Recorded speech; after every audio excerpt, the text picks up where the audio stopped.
Et si je vous disais que les théories les plus dingues que vous ayez jamais échafaudées sur vos films préférés sont en fait devenues canon? Avez-vous déjà passé des heures à débattre avec vos amis, à essayer de prouver que deux personnages étaient secrètement liés, ou que le véritable méchant n'était pas celui que tout le monde croyait? Aujourd'hui, nous allons plonger dans l'univers des théories de fans qui, de simples rumeurs et discussions enflammées sur des forums, se sont transformées en vérité officielle et confirmée. Préparez-vous bien, nous allons décortiquer 50 cas incroyables où les spectateurs se sont montrés plus perspicaces que les scénaristes eux-mêmes, prédisant ainsi les plus grands rebondissements de l'histoire du cinéma et des séries. Après cette vidéo, vous ne regarderez plus jamais les easter eggs et les petits détails de la même façon. Qui sait, votre propre théorie un peu folle sera peut-être la prochaine sur cette liste. Mais avant de nous lancer, définissons ce qu'est une théorie de fan. Ce n'est pas une simple supposition. C'est une véritable enquête, méticuleusement bâtie sur des détails minuscules, des bribes de dialogue, des indices visuels et une connaissance encyclopédique de l'univers concerné. Avec l'avènement d'Internet, des forums comme Reddit et, bien sûr, de YouTube, les communautés de fans sont devenues de véritables cerveaux collectifs. Elles sont capables d'analyser des quantités astronomiques d'informations et de dénicher des liens qui échappent totalement aux spectateurs lambda. Parfois, les créateurs de ces œuvres ignorent superbement ces spéculations, mais il arrive, rarement, et c'est pour ça que c'est si précieux, qu'ils lâchent un « Oui, bordel, vous aviez raison ». Ce sont précisément ces 50 cas que nous allons aborder aujourd'hui, les moments où le génie collectif des fans a triomphé. Commençons par un classique incontournable, une théorie qui a alimenté le plus grand débat de la communauté fantasy pendant des décennies. Nous parlons, bien sûr, du champ de glace et de feu et de la fameuse théorie R plus L égale J. Son principe est simple. Jon Snow n'est pas le fils bâtard de Ned Stark. Il est l'enfant de Rhaegar Targaryen et de la sœur de Ned, Lyanna Stark. Les fans des livres ont rassemblé les preuves morceau par morceau. Pourquoi Ned Stark, un homme si noble et l'incarnation même de l'honneur, aurait-il trompé sa femme? Et pourquoi restait-il si évasif au sujet de la mère de Jon? L'indice clé était les derniers mots chuchotés par Lyanna mourante à son frère dans la tour de la joie. « Promets-le-moi, Ned ». Les fans ont émis l'hypothèse qu'elle le suppliait de protéger son nouveau-né contre Robert Baratheon, qui avait juré d'éradiquer tous les Targaryens. Le titre même de la saga, Le champ de glace et de feu, suggérait cette union entre les Stark, la glace, et les Targaryens, le feu.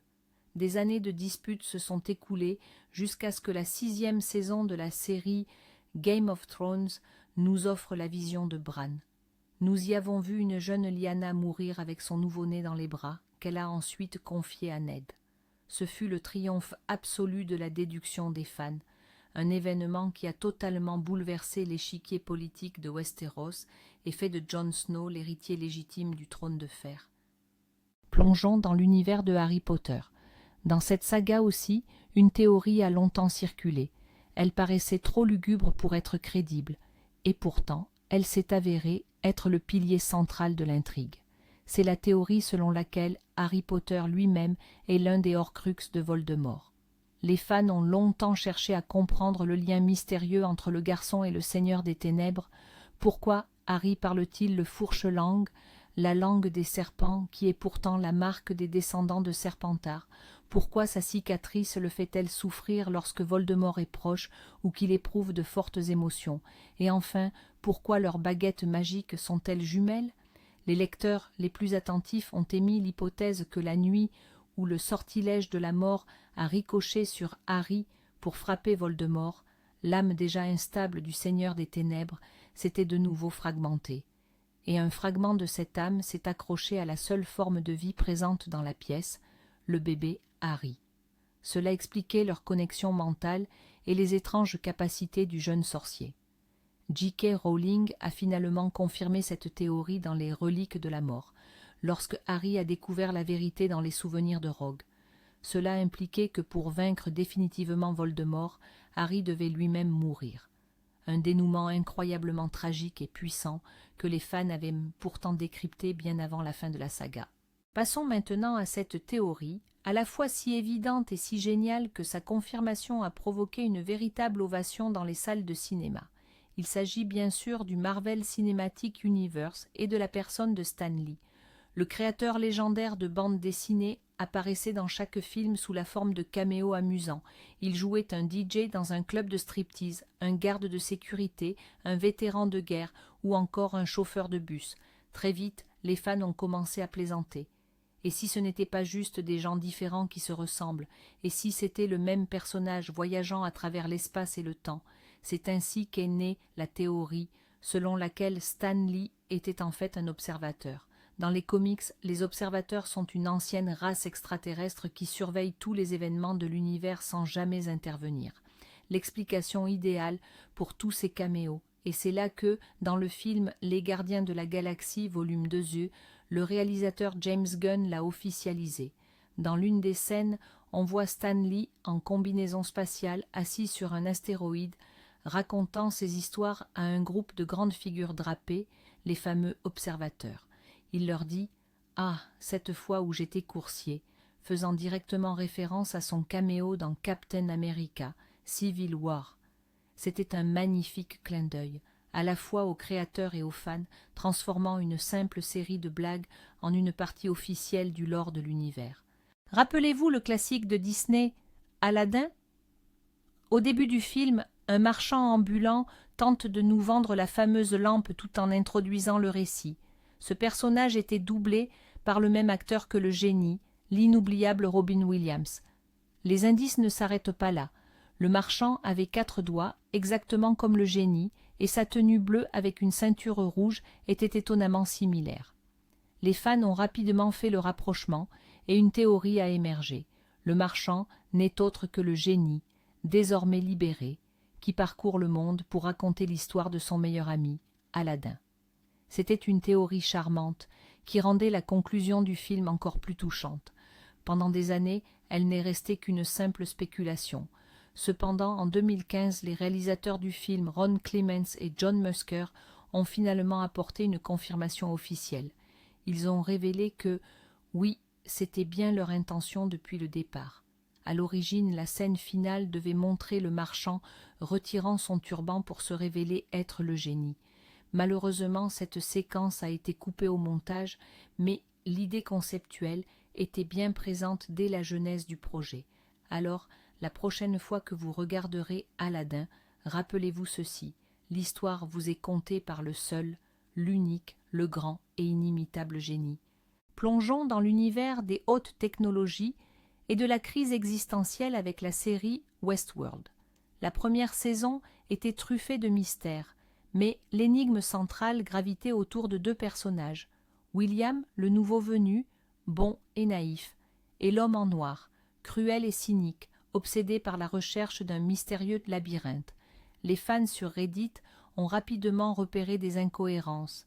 Ils ont émis l'hypothèse que la série déroulait simultanément 2 chronologies et que William et l'homme en noir n'étaient en réalité qu'un seul et même personnage, mais à des âges différents. Les preuves de cette théorie étaient omniprésentes. Le logo du parc aperçu par William correspondait à l'ancienne version. Certains des hôtes, les androïdes qu'il rencontrait, étaient déjà mis au rebut dans la chronologie de l'homme en noir. Surtout, leurs histoires étaient le reflet inversé l'une de l'autre. William tombait éperdument amoureux de Dolores, tandis que l'homme en noir nourrissait une véritable obsession pour elle. Les fans ont élaboré des schémas et des diagrammes complexes pour étayer leurs convictions. Et lors du final de la saison, leur théorie fut confirmée à 100%. L'homme en noir révéla lui-même qu'il était venu ici autrefois avec son futur beau-frère, qu'il était tombé amoureux, mais que cette désillusion l'avait brisé, le transformant en l'homme qu'il est devenu. Ce fut un coup de théâtre retentissant que les spectateurs avaient réussi à décoder bien avant que les scénaristes ne le révèlent. On revient encore à l'univers cinématographique Marvel, mais l'anecdote du jour est plus précise et pourtant tout aussi fascinante. Tout se passe dans Iron Man 2 CR, au cours d'une scène courte mais immédiatement marquante. Lors de l'attaque des drones à la fameuse Stark Expo, l'un des robots prend pour cible un gamin qui arbore fièrement son casque joué d'Iron Man. Le petit garçon fait face avec courage, levant son bras en signe de défi. C'est à cet instant précis que le vrai Iron Man atterrit juste derrière lui, pulvérise le drone et lance « Beaucoup, gamin !» Pendant des années, ce gamin est resté un simple enfant anonyme et touchant, mais les fans, toujours à l'affût du moindre détail, ont soulevé une question. Et si ce petit garçon n'était autre que le jeune Peter Parker? Chronologiquement et géographiquement, tout collait parfaitement. L'expo se tenait dans le Queens, le quartier de Peter. De plus, on sait que l'enfant était déjà passionné de science et qu'il vénérait Tony Stark. Cette théorie a fait le tour de la toile pendant des années, mais ce n'est qu'en 2017 que Tom Holland, l'interprète de Spider-Man, l'a enfin confirmé lors d'un entretien. Il a expliqué qu'il avait abordé le sujet avec le patron de Marvel Studios, Kevin Feige, qui lui aurait répondu « Oui, disons que c'était lui ». Ce caméo a été officialisé peu de temps après. C'est ainsi que ce moment, en apparence anodin, s'est transformé en la toute première rencontre entre les deux plus grands héros du UCM, donnant une dimension supplémentaire et émouvante à la profondeur de leur relation future. Le film culte de Ridley Scott, Blade Runner, a laissé derrière lui l'une des questions les plus brûlantes de l'histoire du cinéma. Son personnage principal, le chasseur de réplicants Rick Deckard, est-il lui-même un réplicant? Les fans se sont divisés en deux camps. Les partisans de cette théorie insistaient sur le rêve de licorne de Deckard. Dans la version du réalisateur, un autre personnage, Gaff, lui laisse un origami en forme de licorne. Ceci suggérait que les rêves de Deckard n'étaient que des souvenirs implantés, connus de ses créateurs.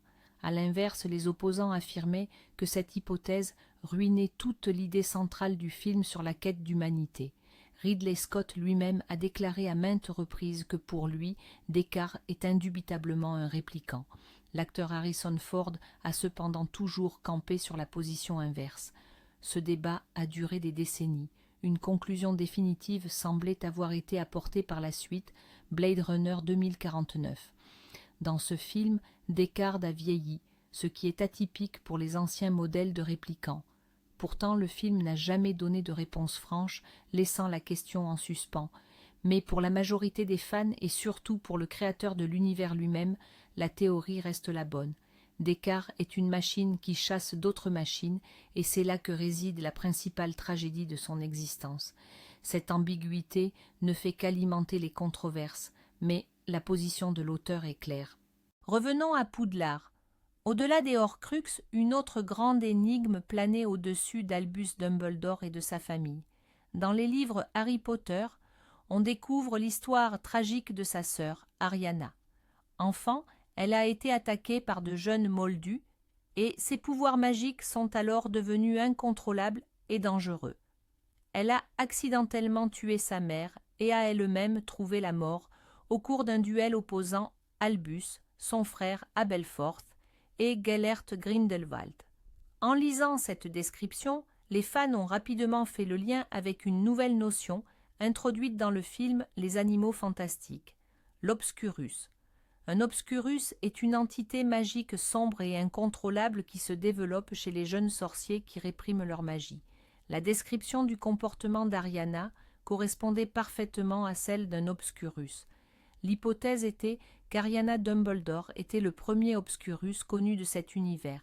Et une fois de plus, J.K. Rowling a confirmé les intuitions des fans. Lors d'une interview, elle a déclaré sans ambiguïté qu'Ariana était bien un Obscurus et que cette tragédie a largement influencé la vie future de Dumbledore ainsi que son combat contre Grindelwald. Cette révélation jette une lumière nouvelle et bien plus sombre sur l'histoire du plus grand des sorciers. Et si je vous parlais d'une théorie qui a été confirmée dans une autre franchise, au début de La Petite Sirène, on voit le navire du prince Eric couler durant une tempête. Des années plus tard sort La Reine des Neiges. Dedans, le roi et la reine d'Arendelle, les parents d'Anna et d'Elsa, partent en voyage en mer et périssent. Les fans ont remarqué que leur itinéraire aurait pu passer par le Danemark, là où se déroule l'action de La Petite Sirène. C'est ainsi qu'est née la théorie. L'épave explorée par Ariel est en fait le navire des parents d'Anna et d'Elsa.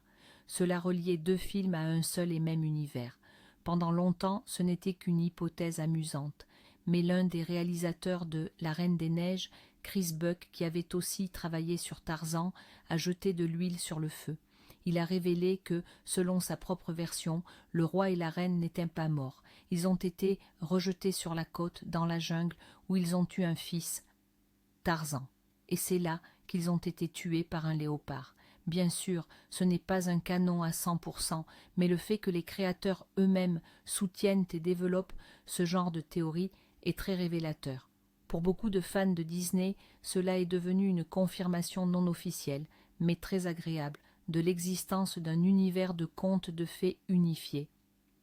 La célèbre série Breaking Bad est réputée pour son incroyable attention aux détails.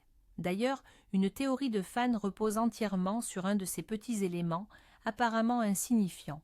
Durant la 2e saison, Jesse Pinkman se met en couple avec une jeune femme nommée Jane. Son père, Donald, est contrôleur aérien. Après que Walter White a laissé Jane mourir d'une overdose, son père, anéanti par le chagrin, commet une erreur fatale au travail. Il place 2 avions de ligne sur la même trajectoire, ce qui provoque une terrible catastrophe aérienne au-dessus d'Albuquerque. Les fans ont très vite supposé que ce n'était pas un simple hasard. Ils ont alors cherché dans la série la moindre référence à ces vols avant la catastrophe. Et ils ont trouvé. Dans un épisode bien avant le drame, un reportage télévisé mentionne la disparition d'un tableau de Georgia O'Keeffe. À la fin de la saison, lorsque l'on montre les débris des avions, on peut apercevoir parmi eux cet ours en peluche rose borgne qui était représenté sur le tableau disparu. Autrement dit, la série faisait allusion à la catastrophe bien à l'avance, en la liant aux œuvres d'art que Jane aimait tant. Le créateur de la série, Vince Gilligan, a confirmé que tous ces détails avaient été insérés délibérément. Ce n'est pas une simple coïncidence, mais un brillant exemple de travail scénaristique où chaque petit élément compte. Et les fans avaient vu juste « Plongeons dans une galaxie très très lointaine ». Avant la sortie de l'épisode 7 de Star Wars, la question centrale qui obsédait les fans était l'origine de la nouvelle héroïne, Rey. Les fans échafaudèrent des dizaines de théories, fille de Luke Skywalker, petite fille d'Obi-Wan Kenobi ou même réincarnation d'Anakin, mais il existait aussi une théorie beaucoup plus sombre, étayée par certains détails troublants. Son style de combat était extrêmement agressif, rappelant étrangement celui de Palpatine. De plus, sa puissance dans la force semblait innée et ne nécessitait pas de long apprentissage. Une autre similarité frappante avec l'empereur. C'est ainsi qu'est née la théorie selon laquelle Rey serait la descendante de Dark Sidious, alias l'empereur Palpatine. Cette hypothèse n'était pas populaire, beaucoup la trouvaient trop simple, voire paresseuse. Pourtant, l'ascension de Skywalker a bel et bien confirmé cette piste. Il s'est avéré que Rey était la petite fille de Palpatine, cachée sur Jakku par son père pour la protéger du Seigneur Sith. Si la révélation a suscité d'innombrables controverses dans la communauté, on ne peut nier que les fans ayant parié sur cette hypothèse avaient une vue juste. Ils ont perçu des indices là où d'autres ne voyaient que coïncidence, et ont ainsi anticipé l'un des rebondissements majeurs de cette nouvelle trilogie.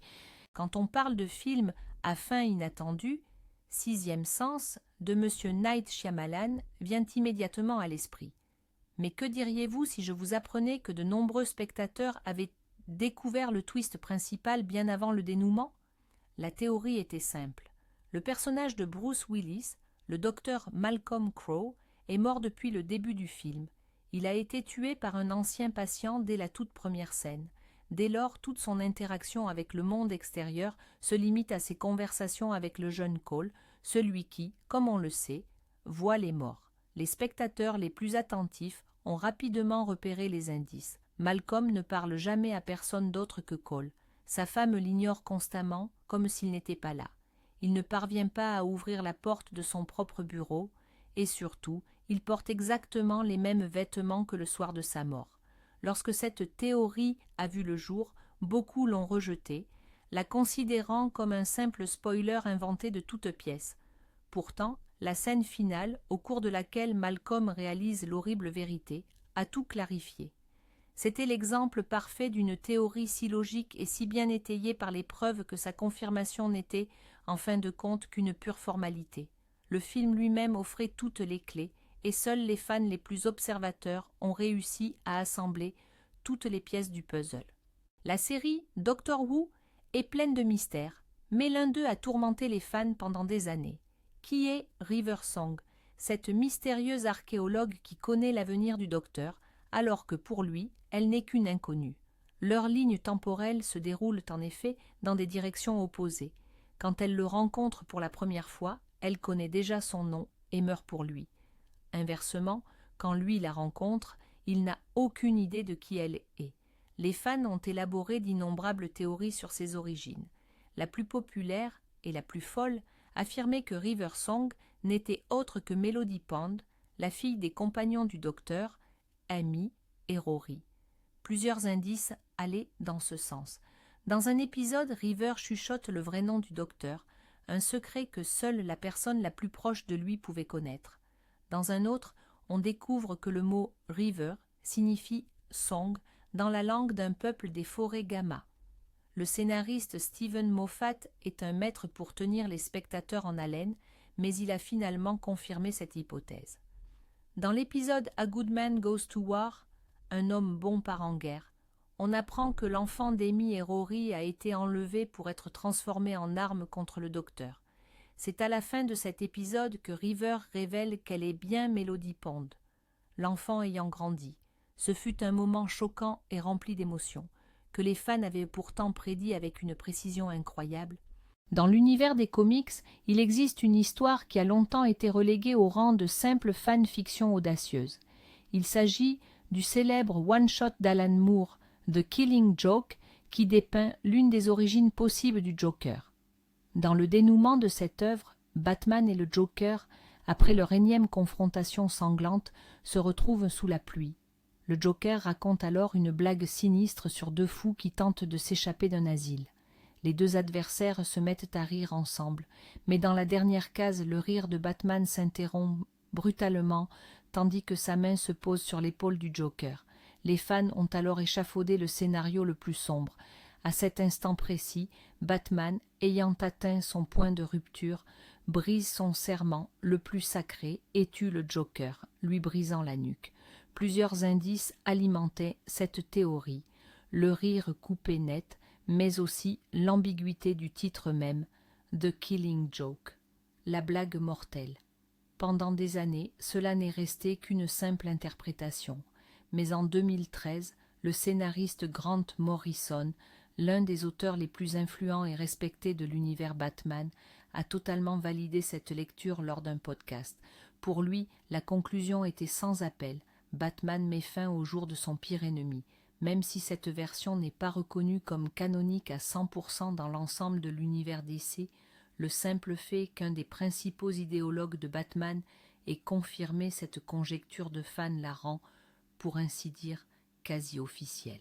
Le film d'animation Là-haut, produit par les studios Pixar, débute sur l'une des scènes les plus bouleversantes de l'histoire du cinéma, retraçant la vie entière de Carl et de sa femme Ellie. Suite à son décès, Carl décide de réaliser leur rêve commun en se rendant aux chutes du paradis. Mais, et si l'histoire n'était pas si simple? Une théorie de fans suggère que Carl Fredricksen serait mort dans son sommeil la nuit même où il devait être emmené en maison de retraite.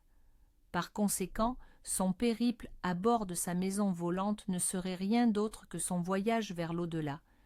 Plusieurs éléments plaident en faveur de cette hypothèse. Sa maison, symbolisant son attachement à la vie terrestre, l'emporte vers le haut, direction les cieux. Le jeune Russell serait son ange gardien, cherchant à gagner ses L, le badge d'assistance au Seigneur. Quant aux chutes du paradis, elles représenteraient littéralement le paradis. Charles Muntz, l'antagoniste du film, ferait office d'ange déchu, incapable d'accéder au royaume des cieux. Cette théorie paraissait logique, bien que terriblement triste. Pourtant, en y regardant de plus près, elle n'annule pas la beauté du récit, elle ne fait qu'y ajouter de la profondeur. Bien que Pixar n'ait jamais officiellement confirmé ou infirmé cette idée, la structure narrative et la symbolique sont tellement puissantes que, pour de nombreux fans, cette théorie est devenue la véritable clé de lecture du film. C'est l'exemple type où la validation des créateurs n'est même pas nécessaire tant les éléments semblent évidents. Pendant 9 saisons, la série How I Met Your Mother a narré l'histoire de Ted Mosby et de la façon dont il a rencontré la mère de ses enfants. Mais au fil des saisons, les fans ont commencé à relever des indices inquiétants. Toutes les histoires concernant la mère, Tracy, étaient racontées au passé. Dans un épisode, Ted lit un livre et s'imagine vieillir à ses côtés, mais il finit par fondre en larmes. Dans un autre épisode, il déclare qu'aucune mère ne devrait manquer le mariage de sa fille. Tous ces indices ont convergé vers une théorie très triste. Au moment où Ted raconte l'histoire, Tracy n'est plus en vie. Elle serait décédée, et Ted raconterait ce récit à ses enfants pour obtenir inconsciemment leur permission d'aller de l'avant et de se remettre avec Robin. Cette théorie fut extrêmement impopulaire. Après 9 ans d'attente, les téléspectateurs refusaient d'accepter un tel dénouement, accusant les partisans de cette hypothèse d'un pessimisme excessif. Pourtant, le final de la série a confirmé cette terrible éventualité. Tracy est effectivement morte des suites d'une maladie, et Ted finit par se remettre avec Robin. Cela a provoqué une vague d'indignation, mais les fans qui avaient suivi attentivement les indices se sont révélés avoir raison. Ils avaient décrypté l'amère vérité que les scénaristes avaient cachée jusqu'à la toute fin. Le film culte Alien de Ridley Scott a donné naissance à tout un univers. Mais, dès le premier opus, une énigme majeure hantait l'esprit des fans. L'équipage du Nostromo découvre sur la planète LV-426 un mystérieux vaisseau abandonné appartenant à une race extraterrestre que l'on appellera plus tard les jockeys de l'espace. À l'intérieur, ils trouvent le corps d'un pilote gigantesque, la poitrine éclatée, ainsi qu'une soute remplie d'œufs de xénomorphes. La question qui taraudait les fans était la suivante. Ces êtres si avancés avaient-ils créé eux-mêmes une telle arme biologique, ou bien en étaient-ils les premières victimes? La théorie dominante suggérait que les jockeys n'étaient pas les créateurs, mais de simples transporteurs. Ils auraient récupéré les œufs sur une autre planète, peut-être pour les étudier, mais un spécimen se serait échappé, décimant l'équipage. Cette hypothèse expliquait parfaitement pourquoi le vaisseau avait atterri en urgence et pourquoi le pilote était mort. Des décennies plus tard, Ridley Scott est revenu à cet univers avec le film Prometheus, et ce faisant, il a entièrement confirmé les soupçons des fans. Dans Shaw Prometheus, on nous présente la race des ingénieurs, qui sont bien les jockeys, qui n'ont pas créé les xénomorphes en tant que tels, mais une substance noire capable de faire muter les organismes vivants. Le xénomorphe classique s'est révélé être le résultat d'une chaîne d'infection accidentelle. Les fans avaient donc raison. L'équipage du Nostromo n'est pas tombé sur un entrepôt d'armes, mais sur le site d'une véritable catastrophe biologique. Dès le début de la série Sherlock de la BBC, les créateurs aimaient jouer avec le public en glissant des clins d'œil subtils à l'œuvre originale de Conan Doyle. Or, dans les romans, on mentionne un troisième frère Holmes, Sherrinford, dont l'intellect surpassait à la fois celui de Sherlock et de Mycroft. Les fans du show ont immédiatement émis l'hypothèse qu'il ferait son apparition dans leur série préférée. Les indices se multipliaient. Dans un épisode, Mycroft lâche même « Je n'ai pas le temps pour les rancunes enfantines, Sherlock. Tu sais ce qui est arrivé à l'autre. » Cette réplique a fait exploser la toile. Tout le monde était convaincu que c'était une référence directe au troisième frère. Les spéculations allaient bon train. Était-il le grand méchant? Aidait-il Sherlock en secret? Mais la vérité s'est avérée encore plus sidérante. Au cours de la 4e saison, on découvre qu'il y avait effectivement un troisième enfant, Holmes. Sauf que ce n'était pas un frère, mais une sœur, Eurus. Génie absolu, elle était aussi psychopathe.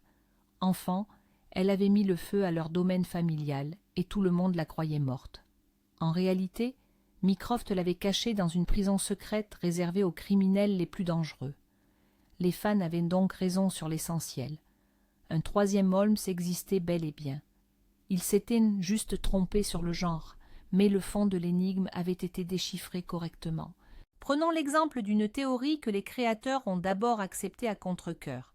Dans la série animée Avatar, la légende de Korra, les deux héroïnes principales, Korra et Asami, se sont longtemps fait concurrence pour conquérir le cœur du même garçon, Mako. Cependant, les fans ont rapidement remarqué que leur relation devenait de plus en plus intime et profonde au fil des saisons. Elles se soutenaient mutuellement, prenaient soin l'une de l'autre, développant une alchimie inédite qu'elles n'avaient manifestée avec aucun personnage masculin. C'est ainsi qu'est née la théorie du Korrasami. Les fans ont écrit des fanfictions, créé des illustrations et ont nourri l'espoir que Korra et Asami finiraient ensemble dans le final de la série. Pour une série jeunesse diffusée sur la chaîne Nickelodeon, cela semblait impensable. Pourtant, les créateurs ont fait ce pas audacieux. Dans la toute dernière scène, Korra et Asami s'éloignent ensemble vers le monde des esprits, se tenant la main et échangeant un regard empreint de tendresse. Le geste était subtil, sans baiser, ni déclaration explicite. Beaucoup n'ont même pas saisi l'allusion. Mais les créateurs de la série, Brian Konietzko et Michael Dante Di Martino, ont confirmé officiellement par la suite sur leur blog « Oui, Korra et Asami sont bel et bien un couple. Elles sont amoureuses l'une de l'autre. Ce fut un pas de géant pour la représentation dans l'animation jeunesse, et tout cela grâce aux fans qui ont vu cet amour grandir et qui y ont cru. » Fight Club de David Fincher est un autre de ces films au twist final culte que les spectateurs les plus attentifs avaient démasqué bien avant la révélation. La théorie principale stipulait que le narrateur, joué par Edward Norton et Tyler Durden, interprété par Brad Pitt, n'était qu'une seule et même personne. En réalité, Tyler est l'alter ego du narrateur, sa projection psychologique, l'incarnation de tout ce qu'il rêvait d'être, audacieux, libre et anarchiste. Des indices subtils étaient disséminés tout au long du film. Tyler apparaît même furtivement, l'espace d'une fraction de seconde dans certains plans, bien avant leur supposée rencontre. Lorsqu'ils se battent, on a clairement l'impression que le narrateur est en fait en train de se frapper lui-même. Lors de la fameuse scène de voiture, Tyler est au volant, mais l'instant d'après, nous voyons que c'est le narrateur qui conduit et le siège passager est vide. Dans une autre séquence, Tyler est au téléphone. Pourtant, si l'on est attentif, on peut distinguer que c'est en réalité la voix du narrateur que l'on entend. Tous ces détails concordaient et formaient une image claire d'un trouble dissociatif de l'identité. Et bien sûr, la révélation finale, lorsque le narrateur se tire dessus pour tenter d'éliminer Tyler, a confirmé cette théorie à 100%. C'est un exemple classique de la manière dont un film récompense le spectateur vigilant, lui permettant de dénicher la vérité par lui-même. L'univers Marvel est de nouveau sous les feux de la rampe. Après Avengers Endgame, où le claquement de doigts de Thanos a anéanti la moitié de la population mondiale, et celui de Hulk qui a ramené tout le monde 5 ans plus tard, une question taraudait les fans. Quelles allaient être les conséquences ? Que se passe-t-il lorsque des milliards d'individus réapparaissent soudainement, après 5 années d'absence ? Un chaos mondial, évidemment. Ils reviennent dans des maisons qui ont été vendues. Ils retrouvent des emplois qui sont désormais occupés. Ils se matérialisent potentiellement dans des avions qui ont atterri depuis longtemps. Cette réflexion a donné naissance à une théorie. Les répercussions du blip, le nom donné à cet événement, seraient terribles et formerait le cœur des intrigues à venir. La série Falcon et le soldat de l'hiver a d'ailleurs entièrement bâti son scénario sur cette prémisse. Nous avons découvert un monde en pleine reconstruction, luttant pour gérer cette nouvelle donne chaotique. Des camps de réfugiés ont dû être établis pour les revenus. Des groupes terroristes sont apparus, convaincus que le monde était meilleur à l'époque de Thanos. Les frontières nationales, elles, sont devenues floues. La série a clairement démontré que le retour des disparus n'était pas synonyme de fin heureuse. C'était au contraire le début d'un monde nouveau, complexe et instable.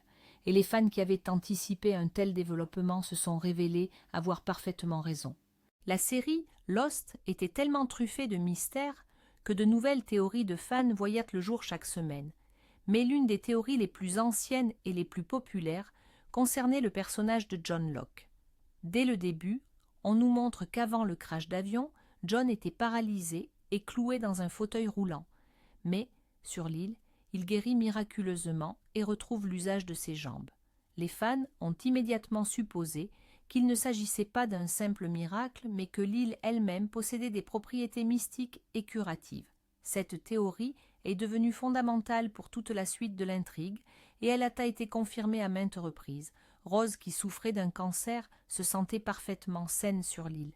L'île pouvait soigner les blessures, et même, comme on l'a découvert plus tard, manipuler le temps et l'espace. En fin de compte, il s'est avéré que le cœur de l'île abritait une source d'énergie, une sorte de lumière, qui était à l'origine de toutes ces anomalies. Ainsi, l'intuition des fans concernant le pouvoir de guérison de l'île n'était pas seulement correcte, elle était la clé de compréhension de toute la mythologie de la série.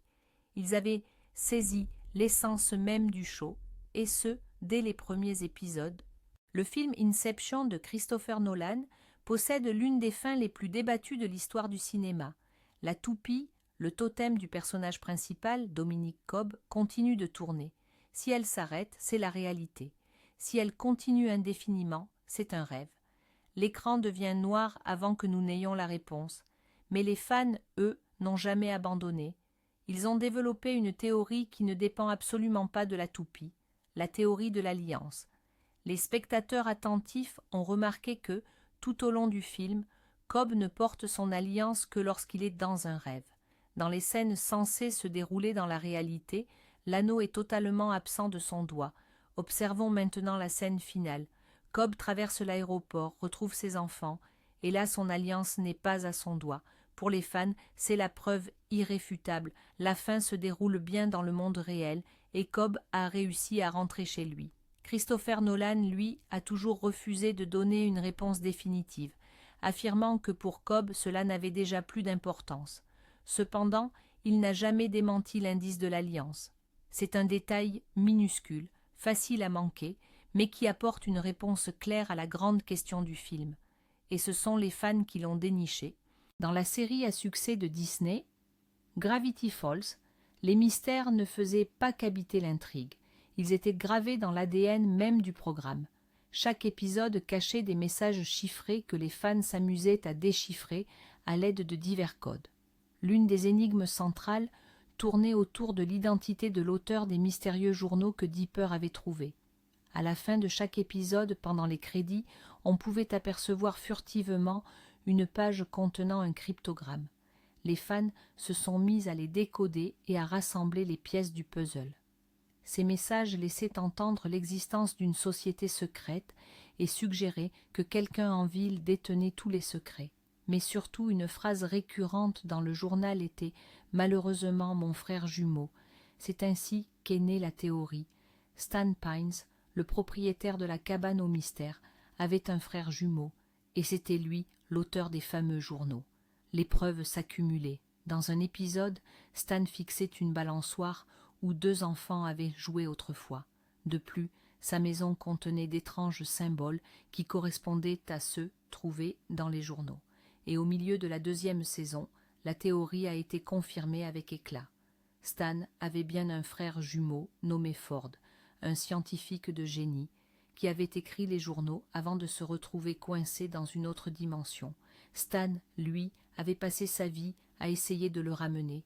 Ce fut un véritable triomphe pour la communauté de fans qui avait réussi à reconstituer ce mystère pièce par pièce, lettre après lettre. La série Stranger Things a immédiatement captivé les téléspectateurs grâce à son ambiance des années 80 et à son terrifiant monde à l'envers. Mais les fans, cherchant à décortiquer les mystères de l'histoire, ont rapidement émis une hypothèse intrigante. Le monstre Démogorgon et la jeune fille au super-pouvoir, 11, ne seraient en réalité que les 2 faces d'une même pièce. Selon cette théorie populaire, le Démogorgon représenterait le reflet obscur d'11, sa propre projection dans l'Upside Down. Il deviendrait d'ailleurs plus actif dès qu'elle se trouve sous un stress intense ou qu'elle utilise ses immenses capacités. Mieux encore, Quand elle le touche durant ses visions, c'est elle qui ouvre le portail vers le monde réel. Cette idée d'une connexion indissociable a été renforcée par la fin de la première saison. Lorsqu'Onz réussit à détruire le Démogorgon, elle disparaît en même temps que lui. Les créateurs de la série, les frères Duffer, ont d'ailleurs confirmé en interview que cette interprétation des fans était très proche de leur concept initial. Ils ont expliqué que le monde à l'envers est le reflet du subconscient humain et que le Démogorgon est l'incarnation physique des peurs et des traumatismes d'Onz, engendrés par sa propre puissance. Il est donc clair que le monstre et l'héroïne étaient liés bien plus étroitement qu'il n'y paraissait, et les fans l'avaient très bien senti. Les jeux vidéo sont également une source inépuisable de théories de fans. L'une des plus célèbres concerne la série Mass Effect. Dans le final du 3e opus, le commandant Shepard doit faire un choix qui scellera le destin de la galaxie. Mais la conclusion fut si ambiguë et, pour beaucoup, si décevante, que les fans ont élaboré ce qu'on appelle la théorie de l'endoctrinement. Selon cette théorie, la majorité des événements finaux ne se déroulent pas dans la réalité, mais dans l'esprit de Shepard, qui serait sous l'emprise mentale des moissonneurs. Les preuves avancées étaient convaincantes. La palette de couleurs des choix proposés, rouge, bleu, vert, correspondait étrangement à l'idéologie des antagonistes. Certains effets sonores étaient déformés. Les personnages agissaient étrangement. Les fans affirmaient que le bon choix était la destruction, l'option rouge, car c'était la seule qui permettait à Shepard de survivre et de triompher de cette manipulation mentale. Les développeurs de BioWare ont longtemps gardé le silence, mais ils ont fini par publier une version étendue de la fin, apportant plus de clarté. Bien qu'ils n'aient jamais confirmé directement la théorie, de nombreuses nouvelles scènes et dialogues s'y intégraient parfaitement, faisant un clin d'œil aux fans et leur disant « Vous êtes sur la bonne voie ». Pour de nombreux joueurs, cette théorie est devenue la seule explication canonique de cette fin controversée. Revenons dans l'univers de Disney pour nous pencher sur la question des méchants. Dans le classique La Belle et la Bête, Gaston est clairement présenté comme l'antagoniste principal. Il est narcissique, brutal et obsédé à l'idée d'épouser Belle. Mais une théorie de fans se demande « Et si le véritable méchant n'était pas celui que l'on croit ?» Selon cette hypothèse, la vraie coupable serait l'enchanteresse, celle-là même qui a jeté le sort sur le prince Adam. Penchons-nous sur les faits. Elle a maudit un enfant de 11 ans pour avoir refusé l'hospitalité à une vieille mendiante laide en pleine nuit. C'est une punition extrêmement cruelle pour une simple erreur de jeunesse. Pire encore, elle a maudit non seulement le prince, mais aussi tous les serviteurs, alors qu'ils étaient totalement innocents. Elle lui a donné jusqu'à son 21e anniversaire pour trouver l'amour véritable. Dans le cas contraire, toute la maisonnée resterait maudite à jamais. En substance, elle a fait dépendre la vie de dizaines d'innocents des prouesses amoureuses d'un adolescent transformé en bête. Cette théorie a trouvé une confirmation inattendue dans le remake en prise de vue réelle de 2017. Dans cette version, il est révélé que l'enchanteresse, sous les traits d'Agathe, vivait dans le village depuis le début, observant la situation sans jamais intervenir jusqu'au tout dernier moment. Cela rend son personnage encore plus sinistre. Elle n'a pas seulement cherché à punir, elle a organisé une véritable et cruelle expérience sociale. Dans la série Dexter, le protagoniste est un tueur en série qui ne s'en prend qu'à d'autres assassins. Pendant 8 saisons, il suit scrupuleusement le code d'Harry, les règles établies par son père adoptif. Mais la fin de la série, où l'on voit Dexter devenir simple bûcheron, a été une déception monumentale pour la quasi-totalité des fans. Ces derniers se sont alors mis en quête d'explications alternatives, échafaudant une théorie qui, selon eux, bonifie grandement l'ensemble de la série. Selon cette hypothèse, la quasi-totalité de Dexter ne serait qu'une vision ou une hallucination que le héros a juste avant d'être exécuté dans le couloir de la mort. Le véritable Dexter aurait ainsi été arrêté et condamné dès la première saison. Toutes les saisons qui suivent ne sont donc que ses fantasmes, une façon d'imaginer comment il aurait pu continuer ses activités, trouver l'amour, fonder une famille et même, éventuellement, obtenir une forme de rédemption. Cette théorie balaie les incohérences scénaristiques et les coïncidences un peu trop pratiques qui ont permis à Dexter d'échapper à la justice. Elle justifie également le comportement parfois étrange et hors caractère des personnages, puisque tout se déroule en réalité dans l'esprit de notre héros. L'ancien producteur exécutif et scénariste de la série, Clyde Phillips, qui avait quitté la production après la 4e saison, a d'ailleurs révélé dans une interview quelle était sa vision pour la fin. Selon lui, dans l'ultime scène, Dexter devait être exécuté, et au moment fatal, il aurait vu apparaître le visage de toutes ses victimes. Cette fin envisagée par le showrunner correspond parfaitement à la théorie des fans. Et bien que ce ne soit pas la conclusion qui ait été diffusée, pour de nombreux admirateurs, cette hypothèse reste la seule et unique véritable fin de l'histoire de Dexter Morgan. Dans la trilogie de Christopher Nolan, The Dark Knight, le Joker interprété par Heath Ledger est devenu bien plus qu'un simple méchant, c'est une véritable figure emblématique. Mais quelle est sa véritable identité? Lui-même raconte des histoires contradictoires sur son passé, des récits dont on sait qu'aucun n'est la vérité. Les fans ont pourtant émis une théorie fascinante. Le Joker serait un ancien militaire, spécialiste des opérations psychologiques, psyops, souffrant d'un trouble de stress post-traumatique. Plusieurs éléments majeurs plaident en faveur de cette hypothèse. Il témoigne d'une maîtrise absolue des armes et des explosifs. C'est un tacticien et un stratège de génie, capable d'anticiper les mouvements de la police et de la mafia plusieurs coups à l'avance. Sa philosophie du chaos serait une réaction directe aux horreurs qu'il a vécues au combat. Il ne cherche pas l'argent, mais cherche à prouver que la civilisation n'est qu'une mince coquille sous laquelle bouillonne la folie pure. Il passe son temps à tester l'humanité, la plaçant dans des situations extrêmes, à l'image de la célèbre séquence des 2 ferries. Bien sûr, cette théorie n'a aucune confirmation officielle. Cependant, elle explique de manière si cohérente tous les aspects du personnage, ses compétences, ses motivations et sa folie, qu'elle a été largement adoptée par l'immense communauté de fans. Elle métamorphose le Joker, le faisant passer de simple maniaque à une figure tragique, le produit même du système qu'il s'acharne à détruire. La série Breaking Bad refait surface dans notre classement. Cette fois-ci, nous allons explorer une théorie fascinante concernant l'origine de l'argent de Walter White. Au tout début de la série, Walt et ses anciens partenaires Elliot et Gretchen Schwartz ont fondé la société Grey Matter. Walt a revendu sa part pour la modique somme de 5 000 $. On sait qu'aujourd'hui, cette entreprise vaut des milliards. Officiellement, il est parti parce qu'il craignait le succès. Mais pour les fans, la vraie raison est bien plus sombre et profonde. La théorie avance que Grey Matter reposait sur les travaux de cristallographie de Walt. Or, cette recherche nécessitait des composants très coûteux, qu'un étudiant sans le sou ne pouvait pas se payer.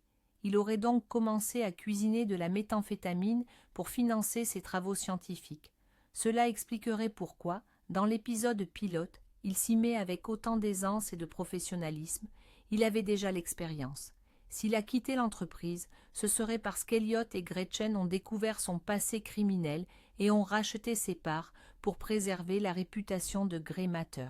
Cette hypothèse transforme toute la série en une histoire tragique, celle d'un homme qui a passé sa vie à essayer d'échapper au monde du crime, mais qui y retourne fatalement lorsqu'il apprend qu'il a un cancer. Le créateur de la série, Vince Gilligan, n'a jamais confirmé cette version des faits. Cependant, il a déclaré dans plusieurs interviews qu'il aimait beaucoup cette théorie et qu'elle était même tout à fait logique. Dans l'univers de Harry Potter, il existe une théorie fascinante qui lie l'histoire des reliques de la mort au destin des personnages principaux. Le conte des 3 frères, tiré des contes de Biddle le Barde, raconte l'histoire de 3 sorciers qui, ayant réussi à berner la mort, reçoivent d'elle 3 présents, la baguette de Suro, la pierre de résurrection et la cape d'invisibilité.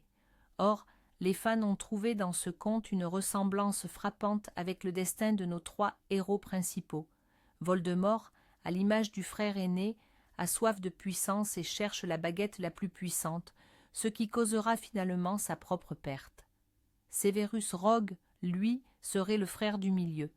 Il a passé toute sa vie à pleurer sa bien-aimée disparue, Lily Potter, et finit par mourir pour pouvoir la rejoindre. Quant à Harry Potter, il incarne le cadet. Il accepte sa propre mortalité, utilise la cape d'invisibilité par protection plutôt que par gloriole, et finit par accueillir la mort comme un vieil ami. Mais la théorie ne s'arrête pas là. Si ces trois personnages représentent les frères, qui représente alors la mort elle-même? La réponse serait Albus Dumbledore. C'est lui qui, à différentes époques, a été le maître des trois reliques. C'est encore lui qui, indirectement, a offert la cape et la pierre à Harry. Enfin, sa propre mort est devenue le catalyseur de la bataille finale. Lorsque cette théorie fut présentée à J.K. Rowling, elle en fut absolument ravie. Elle a même tweeté « Dumbledore, c'est la mort, c'est une merveilleuse théorie et elle me convient parfaitement ». Au fil du temps, la saga Terminator est devenue passablement confuse à cause de tous ces voyages temporels. Malgré tout, les fans ont tenté d'y trouver une cohérence. Dans Terminator 2, le jugement dernier, on découvre que la corporation Cyberdyne Systems a conçu Skynet en se basant sur la puce et le bras du T-800 récupérés après le premier film. Cela génère un paradoxe temporel classique. Skynet n'a pu exister que parce qu'il a envoyé le Terminator dans le passé, assurant ainsi sa propre création. Les fans ont baptisé ce concept la boucle de la prédestination. Cette théorie suggérait qu'il était impossible de rompre ce cycle et que toute intervention visant à modifier le futur ne ferait, en réalité, qu'en garantir la réalisation. Terminator Genesis est venu, contre toute attente, confirmer cette idée, bien que sous une forme assez tordue. Dans cette nouvelle chronologie, les héros tentent une nouvelle fois d'empêcher le jour du jugement. Cependant, il est révélé que Skynet n'est plus un simple programme militaire, mais un système d'exploitation global baptisé Genesis. Autrement dit, en essayant de détruire Skynet, les héros n'ont fait qu'accélérer son évolution vers une forme nouvelle et plus sophistiquée. Cela vient confirmer la sombre théorie des fans. Il est vain de lutter contre Skynet, car il est une composante inévitable du développement technologique. Toute action menée contre lui ne fait qu'en précipiter l'avènement. Dans The Big Bang Theory, Sheldon Cooper a un ennemi juré, l'acteur Will Wheaton, qui interprète son propre rôle. Leur inimitié remonte à l'enfance lorsque Sheldon, espérant le rencontrer, s'était rendu à une convention, mais que Wheaton lui avait fait faux bond. Les fans ont toujours trouvé cette anecdote un peu étrange, se doutant que quelque chose de plus profond se cachait derrière ce simple incident. Ils ont alors émis l'hypothèse que le vrai Will Wheaton était l'exact opposé de l'image qu'il renvoyait dans la série.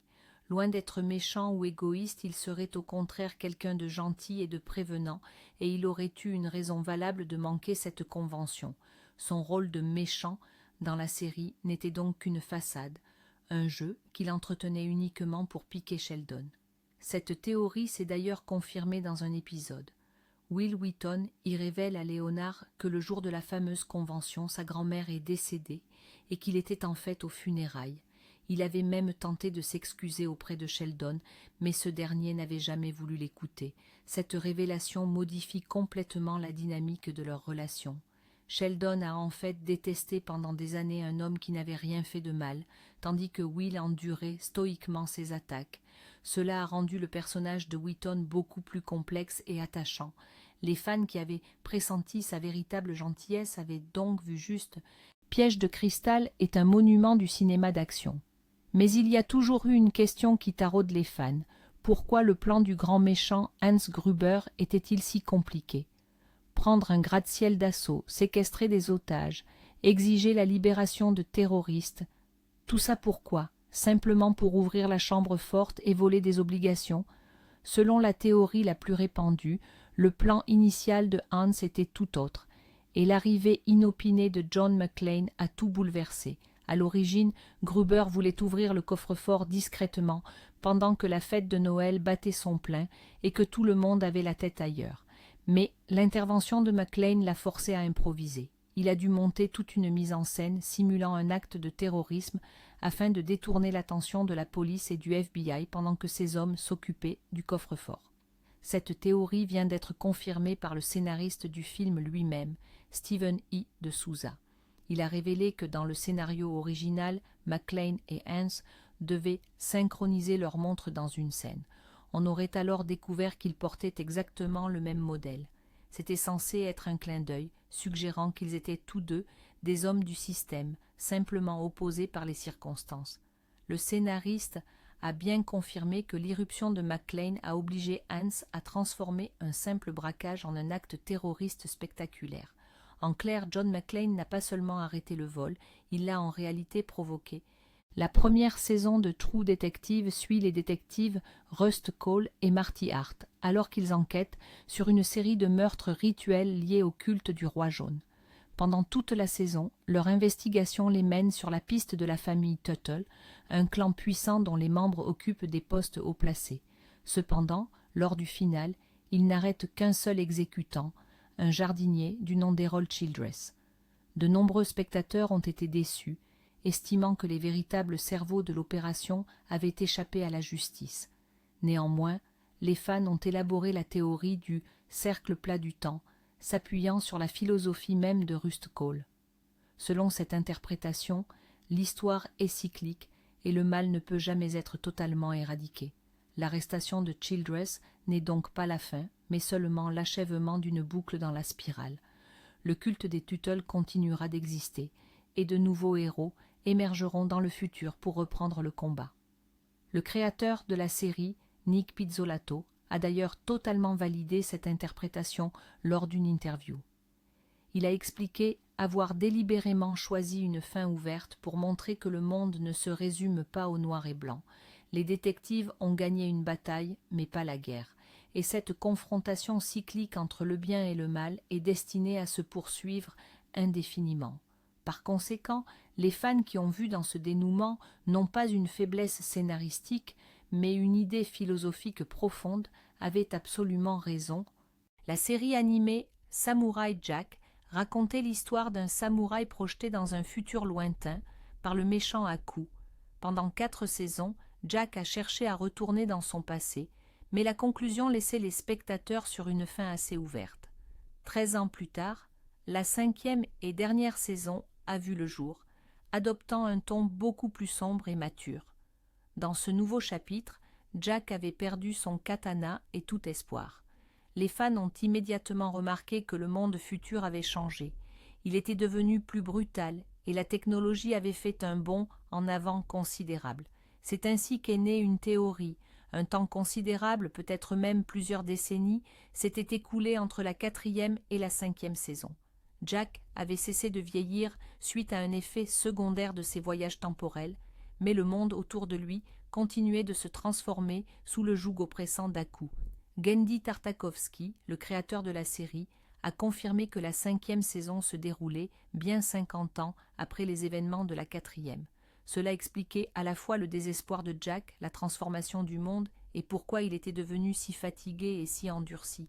50 ans de lutte stérile auraient mieux vaut briser n'importe qui. Cette révélation a rendu la saison finale encore plus tragique et poignante, prouvant une fois de plus la perspicacité des fans. Dans l'univers de Star Wars, Jar Jar Binks est ce personnage, devenu la risée de tous à cause d'un seul film mal accueilli. Mais si ce Gungan maladroit n'était pas celui qu'il semble. Une théorie renversante a fait surface sur Reddit, affirmant que Jar Jar Binks était en réalité un puissant seigneur Sith, manipulant secrètement tous les événements. Les preuves avancées étaient étonnamment convaincantes. Jar Jar se trouve constamment au bon endroit au bon moment. Sa maladresse au combat s'apparenterait en fait à une forme d'art martial très spécifique.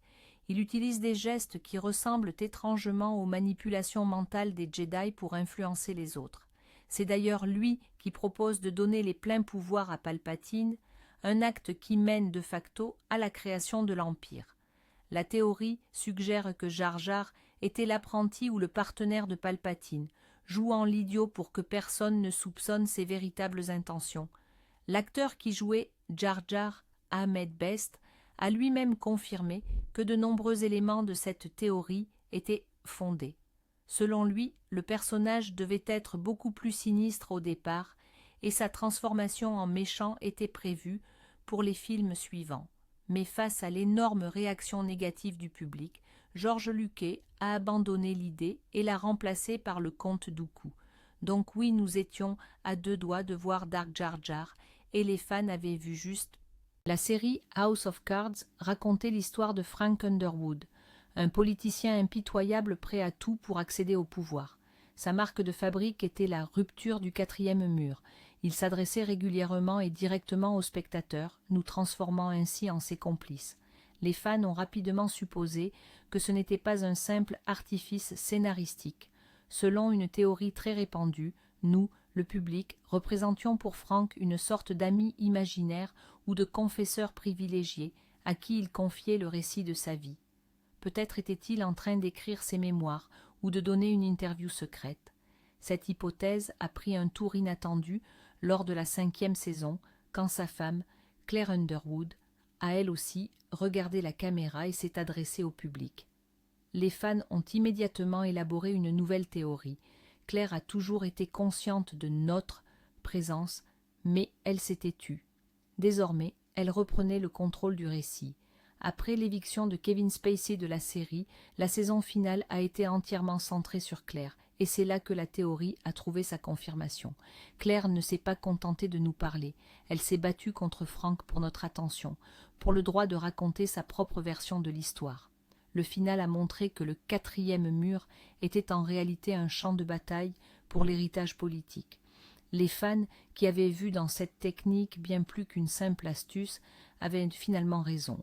Le film Jurassic Park contient une scène culte, celle où le tyrannosaure Rex prend en chasse une Jeep. Les héros hurlent qu'ils doivent accélérer, mais le T-Rex reste collé à leur basque. Pourtant, le compteur de vitesse de la Jeep affiche près de 35 miles à l'heure. Les paléontologues, fans de la franchise, ont immédiatement crié à l'hérésie. D'après leurs estimations, le tyrannosaure ne pouvait pas dépasser les 15 à 20 miles à l'heure. C'est très vite devenu une erreur scientifique notoire. Cependant, l'arrivée de Jurassic World a introduit une nouvelle théorie qui a permis de transformer cette incohérence en élément canon de l'histoire. Dans ce nouveau parc, les dinosaures sont conçus par ingénierie génétique. On mélange l'ADN de différentes espèces pour les rendre plus impressionnants et terrifiants. L'un des personnages lâche d'ailleurs, aucun dinosaure du parc n'est de race pure. On a toujours dû insérer de l'ADN de grenouille pour combler les trous du génome. Et maintenant, on les fabrique plus grands, plus bruyants, avec plus de dents. Cette simple phrase est devenue la clé de l'énigme. Les fans ont alors émis l'hypothèse que les dinosaures du parc original n'étaient pas non plus purs. Leur ADN avait déjà été modifié à l'époque pour les rendre plus rapides et plus effrayants, ce qui expliquerait la vitesse incroyable de ce fameux T-Rex. Colin Trevorrow, le scénariste de Jurassic World, a confirmé que cette explication avait été insérée délibérément pour justifier les incohérences du film original. C'est ainsi qu'une théorie de fans a permis de corriger, a posteriori, une ancienne erreur scientifique. Si la série Fox Futurama est célèbre pour son humour décapant, elle nous a aussi offert des moments d'une rare émotion. L'un des plus marquants concerne le chien de Fry, Seymour.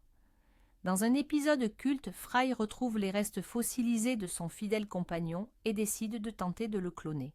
Au dernier moment, il y renonce, après avoir appris que Seymour avait vécu 12 années supplémentaires après sa disparition. Fry en conclut, alors que son chien l'a oublié, et a mené une vie heureuse auprès d'un nouveau maître. La scène finale, qui nous montre Seymour attendre Fry devant la pizzeria pendant tout le reste de sa vie, a brisé le cœur de millions de téléspectateurs.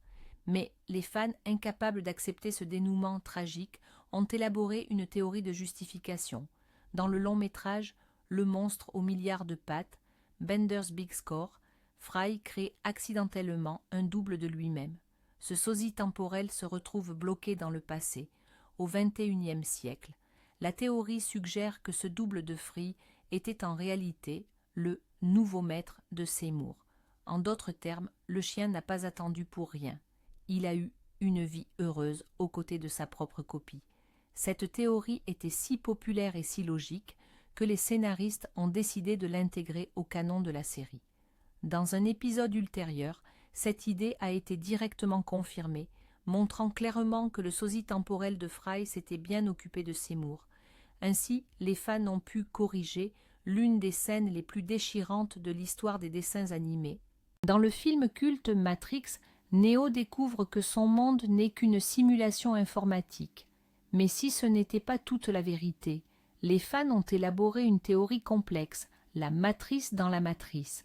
Selon celle-ci, Sion, la cité des machines, ne serait pas le monde réel, mais un niveau de simulation encore plus profond. Ce niveau aurait été créé par les machines spécifiquement pour les humains incapables d'accepter la première matrice. Sion leur offre l'illusion du combat et de la liberté, alors qu'en réalité, ils restent sous contrôle absolu. Les preuves étaient indirectes mais fascinantes.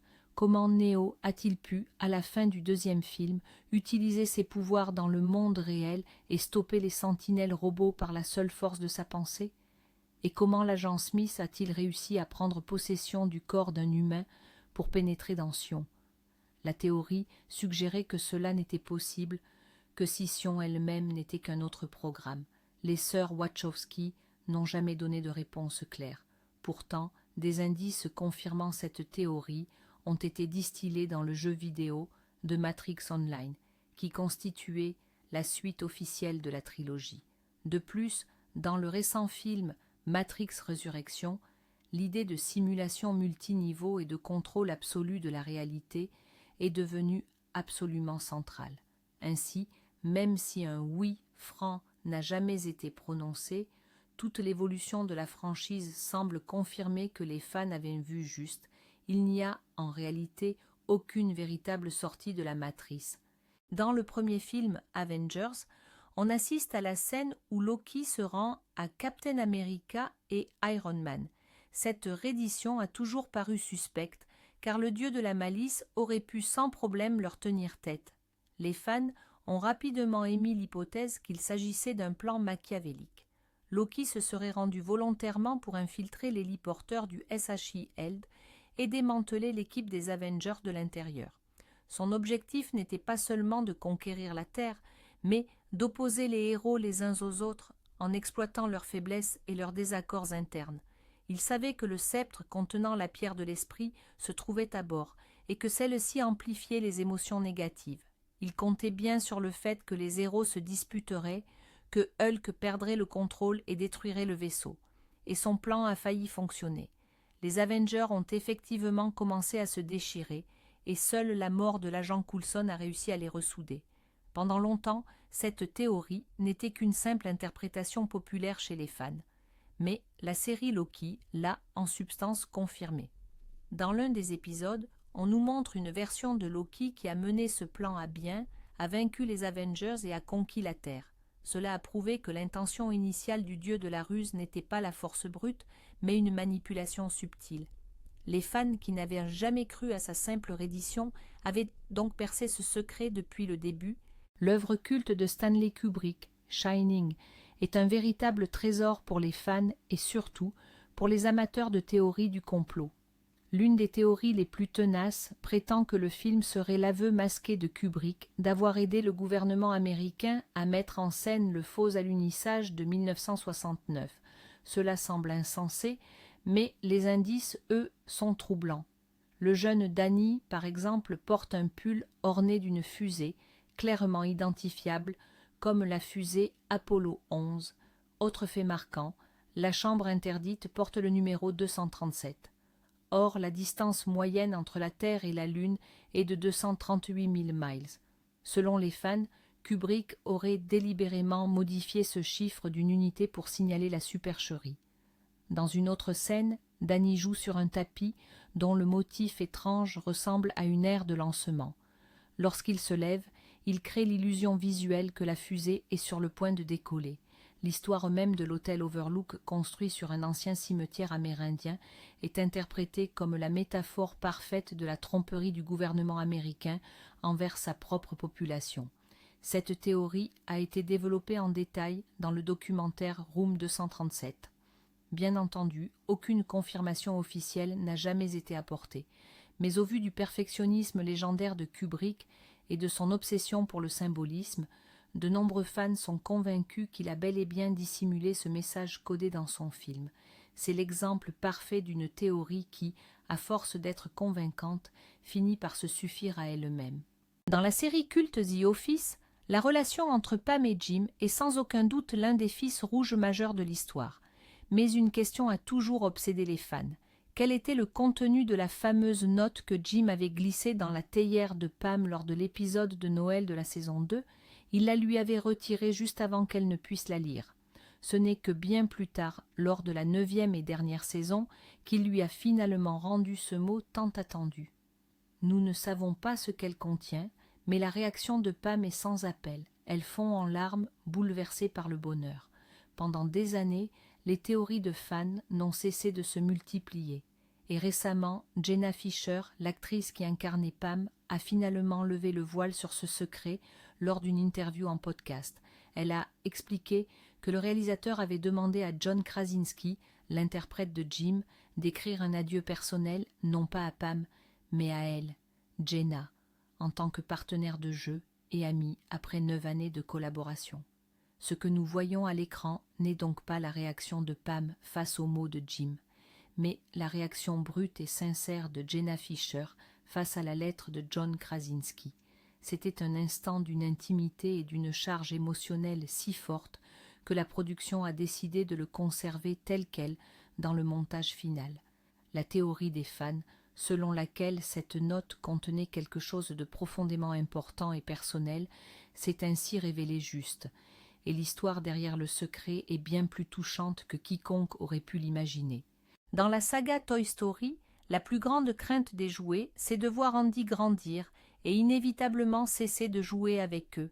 Mais qu'arrive-t-il aux jouets une fois que cela se produit ?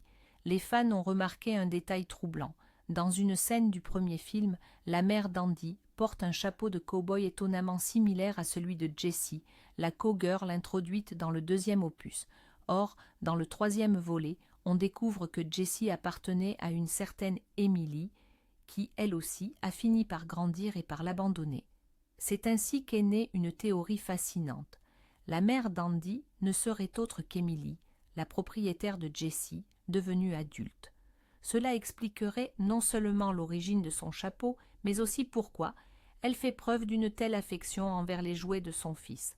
Elle a elle-même connu cette douloureuse séparation. Cette hypothèse rend l'histoire encore plus cyclique et poignante. Lee Unkrich, l'un des réalisateurs de Pixar, a même indirectement alimenté cette idée lors d'une interview.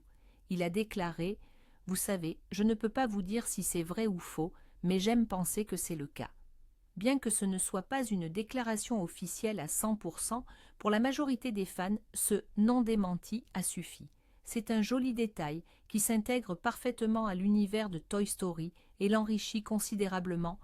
Dans l'univers du Seigneur des Anneaux, les aigles sont une source éternelle de débat. Pourquoi n'ont-ils pas simplement transporté Frodon et Sam jusqu'au mont du destin ? La réponse est simple, cela aurait attiré l'attention de Sauron. Mais les fans sont allés plus loin et ont élaboré une théorie expliquant pourquoi Gandalf était si certain de réussir. Cette théorie suggère que, depuis le début, Gandalf avait un plan pour faire appel aux aigles. Il ne pouvait simplement pas en parler ouvertement, de peur que Sauron ne soit mis au courant par Saruman ou via le Palantir. Sa fameuse phrase dans la Moria, au moment où il chute dans le précipice, « Fuyez, fou !» n'est pas une insulte, mais une instruction directe. Il demandait à ses compagnons de rejoindre les aigles et de s'envoler. Et à la fin, alors que Frodon et Sam sont épuisés sur les flancs du volcan, Gandalf arrive, porté par les aigles. Pourquoi ? Parce que l'anneau est détruit et que Sauron ne représente plus aucune menace. Cette interprétation transforme Gandalf, qui n'était qu'un sage magicien, en un stratège de génie pour qui tout était calculé d'avance. Peter Jackson, le réalisateur de la trilogie, a d'ailleurs confié dans ses commentaires de film qu'il adorait cette lecture des événements, estimant qu'elle aurait très bien pu faire partie de l'intention originale de Tolkien. Pour les fans, c'est devenu la confirmation ultime de leur intuition. X-Files est une série qui était déjà entièrement basée sur les théories du complot. Cependant, une théorie de fans bien particulière ne concernait pas les extraterrestres, mais les deux protagonistes eux-mêmes. Pendant toute la série, on sentait cette incroyable tension et alchimie entre Mulder et Scully. Pourtant, ils sont restés de simples partenaires pendant très longtemps. Les fans, eux, étaient convaincus qu'ils étaient secrètement amoureux l'un de l'autre et qu'ils se voyaient peut-être même en cachette. Ils cherchaient des preuves dans leurs regards, leurs gestes et dans la façon dont ils risquaient leur vie mutuellement. Le créateur de la série, Chris Carter, a longtemps insisté pour que leur relation reste purement platonique. Mais lors de la 7e saison, dans l'épisode Millennium, Mulder et Scully s'embrassent enfin. Et dans les saisons et les films suivants, on découvre même qu'ils ont eu un enfant ensemble. Ce fut la validation totale et inconditionnelle des théories des shippers, ces fans qui soutiennent les relations amoureuses entre personnages de fiction. Ils avaient raison depuis le début. X-Files n'est pas seulement une quête de la vérité, c'est aussi une immense histoire d'amour. Dans la série animée Rick et Morty, il existe une théorie qui pourrait bien bouleverser toute notre perception du show. Dans un épisode, Rick lance à Morty cette phrase célèbre « J'ai besoin de toi, Morty. On va avoir plein d'autres aventures. Morty et Rick. 100 ans de Morty et Rick. » Mais et si Rick n'était autre que Morty, adulte? Selon cette théorie, le Rick originel serait mort ou disparu il y a très longtemps, et notre Rick, celui que nous suivons, serait en réalité un Morty du futur. Il aurait fini par devenir aussi génial et cynique que son grand-père, et voyagerait à présent dans le temps, soit pour corriger ses erreurs, soit simplement pour revivre ses aventures. Plusieurs détails semblent appuyer cette hypothèse. Premièrement, il porte des vêtements similaires. Deuxièmement, Rick montre parfois une forme de sollicitude envers Morty, ce qui est très inhabituel chez lui. De plus, l'épisode de Morty maléfique prouve que Morty a le potentiel pour devenir aussi intelligent et impitoyable que Rick. Les créateurs de la série, Dan Harmon et Justin Roiland, adorent jouer avec les fans, mais ne confirment jamais les théories de façon directe. Cependant, un indice particulièrement fort a marqué la communauté. Dans un épisode, Rick se transforme en adolescent, et là, il est le portrait craché de Morty. Pour les fans, c'était un indice majeur, qui laissait entendre que leur hypothèse la plus folle pourrait être vraie. Cette théorie ajoute une dimension tragique et une vraie profondeur à l'histoire, la transformant en un récit sur le cycle incessant de l'autodestruction. Dans le film Mary Poppins, il existe une scène bien particulière. L'un des personnages, Monsieur Dawes, meurt littéralement d'un fou rire après avoir entendu une blague. Ce moment a toujours été perçu comme étrange et légèrement sinistre. Face à cela, les fans ont élaboré une explication. Selon eux, Mary Poppins n'est pas une simple nounou dotée de pouvoirs magiques. Elle serait bien plus que cela, peut-être une entité divine, ou même une sorte de seigneur du temps tout droit sorti de l'univers de Doctor Who. Elle arrive pour régler les problèmes familiaux, puis elle s'envole. Mais que se passerait-il si son rôle n'était pas seulement d'aider, mais également de punir? La théorie suggère que le banquier avare et malveillant, M. Dawes père, était la source du problème. Mary Poppins aurait orchestré sa mort par hilarité, libérant ainsi la famille Banks de son influence néfaste. Pendant longtemps, cette idée fut considérée comme une simple blague de fan. Pourtant, dans la suite, le retour de Mary Poppins, un personnage fait son apparition. Il est joué par Dick Van Dyke, le même acteur qui incarnait M. Dawes père dans le film original. Et ce personnage révèle que son oncle, le fameux banquier, est bel et bien mort de rire. C'est une confirmation directe d'un détail qui semblait anodin, mais qui, rétrospectivement, rend l'image de Mary Poppins beaucoup plus puissante et même un peu effrayante. Les fans avaient donc raison. Avec cette nounou, il ne vaut mieux pas plaisanter. Dans la trilogie culte Retour vers le futur, Marty McFly ne cesse de modifier l'avenir par ses actions dans le passé. Or, les fans les plus assidus ont remarqué un détail qui prouve qu'il n'a pas seulement changé l'avenir, mais aussi lui-même. Au début du premier film, Marty est un adolescent ordinaire qui adore jouer de la guitare. Mais après son voyage en 1955, où il invente carrément le rock'n'roll lors du bal du lycée, quelque chose se transforme. À la fin du film, il revient en 1985 et sa famille est devenue plus riche et plus heureuse. Selon une théorie, Dans cette nouvelle ligne temporelle, Marty serait devenue une véritable star du rock. La preuve? À la fin du film, Doc Brown montre à Marty un journal du futur qui parle de ses enfants.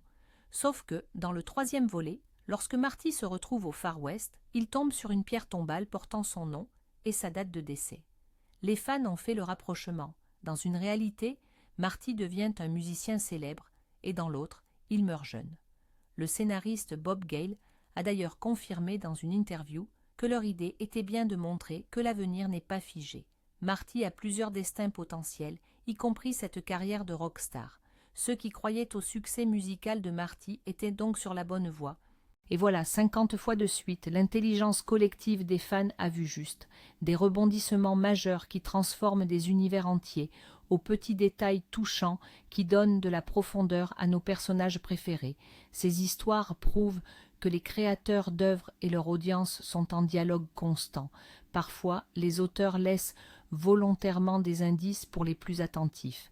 Et d'autres fois, le public voit des choses auxquelles les scénaristes n'avaient même pas pensé, mais qui se révèlent absolument géniales. C'est ça, la magie de la pop culture. Elle vit et se développe non seulement à l'écran, mais aussi dans nos discussions, nos débats et nos théories. Merci d'avoir regardé cette longue vidéo jusqu'au bout. J'espère que vous avez appris quelque chose de nouveau et que vous avez vu ces histoires familières sous un angle différent. Abonnez-vous à la chaîne. Mettez un pouce bleu si ne serait-ce qu'une seule de ces théories vous a fait halluciner. Et surtout, n'oubliez pas d'activer la cloche pour ne manquer aucune de nos prochaines analyses. Et maintenant, la question principale. Quelle est votre théorie de fan préférée qui s'est avérée exacte? Ou peut-être y a-t-il une théorie dont vous attendez toujours la confirmation et à laquelle vous croyez dur comme fer? Écrivez-nous tout ça dans les commentaires, discutons-en